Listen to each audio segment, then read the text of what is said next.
Dobar dan svima, danas je 9.11. Prekrasan je dan u Rijeci, nebo je plavo, sunčano je, toplo je i nema razloga da se ne bude optimističan, pogotovo kad je ovako prekrasan dan, kao što ja uvijek kažem.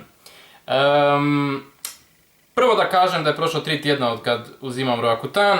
Kako se osjećam ovaj tjedan u usporedbi sa prethodnima? Osjećam se vrlo dobro, zaista. Mogu reći odlično, nemam nikakvih problema ni sa psihičke ni sa fizičke strane, osim onog jednostavnog sušenja usnica, sušenja kože, blagog ljuštenja i to je to.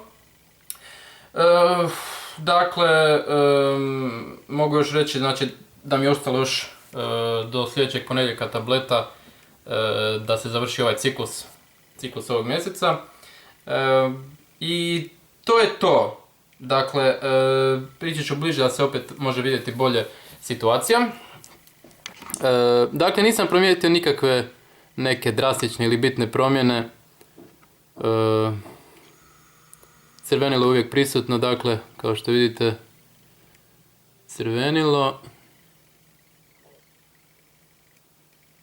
Tu i tamo koja, ne zapravo tu i tamo, nego, a ima tih. Nema onih bijelih akni, toga nema, ali ima ovih koji izgledaju još gore, crvene flekice. Čelo je kao što sam i uvijek govorio čisto.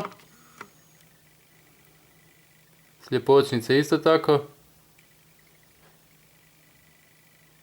I sad ću malo zašutiti da se može vidjeti cjelokupna situacija.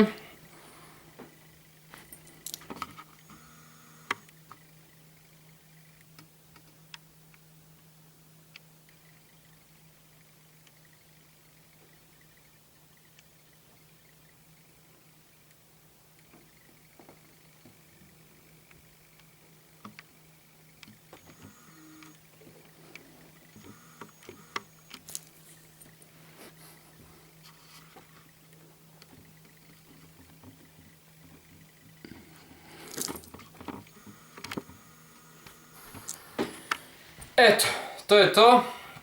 Nastavljamo dalje.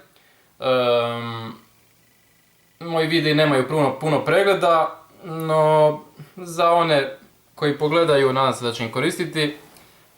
A i za u budućnosti možda neko nađe pa vidi, tako da ne mora odmah. To je to, ja ću nastavljati objavljivati i da se to na kraju, ako Bog da, bude sve na istom mjestu, da mogu vidjeti na kraju sve. To je to. Pozdravljam vas do idućeg ponedjeljka. Pozdrav.